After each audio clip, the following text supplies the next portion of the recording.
What an incredible time to exist. Hey, folks, despite being perhaps the least interested I've ever been in upcoming releases, we have these little points of light, don't we? A little oasis where we can go, toys are actually pretty good, aren't they? Straxus is one of those toys like Legacy Giaxus, where only a few years ago, the idea of a comic accurate release like this would be mere fantasy, like winning the lottery or being hunted for sport by Twice. But here it is, a physical thing that exists in my house. I'm holding it. Look, here's me holding it up a little higher. See how versatile it is? The box is, like the last comic edition releases, a very nice thing to behold with that original artwork and some lovely new artwork by Marcelo Materi, who I'm glad is getting their due these days. Straxus, of course, was first introduced in the Transformers comic in the US edition 17, which is the version I have here, so shut it. I was a sporadic collector of the Transformers comic back in the day, so I only really was introduced to Straxus properly when I revisited the comics in my late teens, and it was so cool to encounter such a seemingly important character that I didn't really know that much about. And Straxus is hardly what you'd consider a huge player in the 40 years of Transformers. It's not like you could write multiple books about them, link in the description, but they've always been a character I've wanted to see faithfully created in toy form. Straxus, as all G1 aficionados know, got their name from a memo sent around the Marvel offices when writer of the comic Bob Budiansky heard the comic would soon be cancelled. Bob's memo read, "Struth, I can't believe they're gonna axe us." But by the time the rumour proved to be untrue, the comic had already gone to print. You know how these things are. It's a wonderful looking lad, isn't it? They've nailed that head sculpt, and Lord Straxus looks about as imposing as they should. I do wish his legs were boxier and less rounded out like Galvatron's, because yes, this is a retool of the previous Galvatron we got in Kingdom and in Legacy.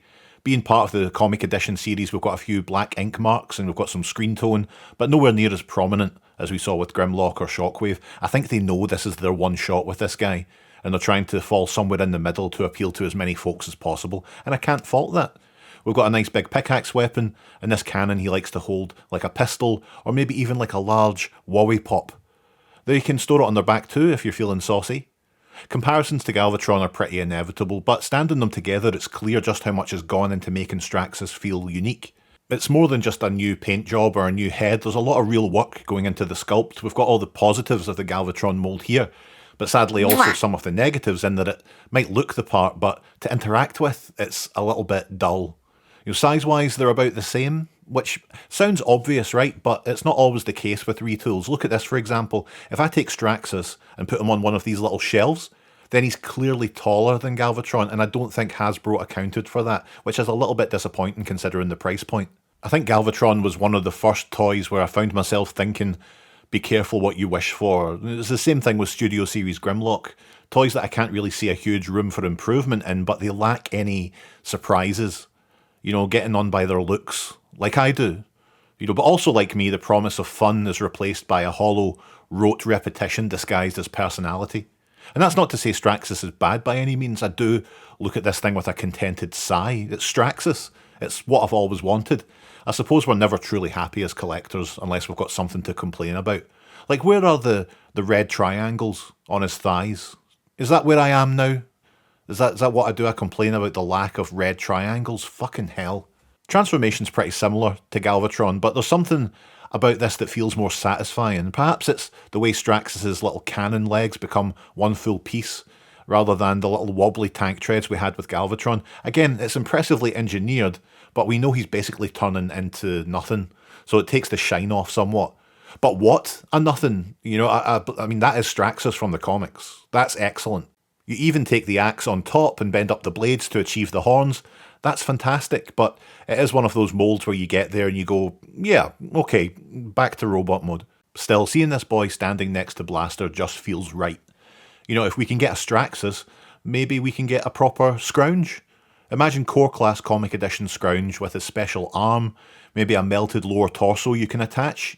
That's no more macabre than the dead Optimus Primes that were offered every time they have a new Prime mold. In the meantime, this boy will have to do when creating my smelting pool diorama. I probably moan about this thing more than it deserves. It's wish fulfillment territory, really. Maybe it's just because it's based on a mold that I like and I don't love, when it's likely to be the only version of the character we're getting anytime soon.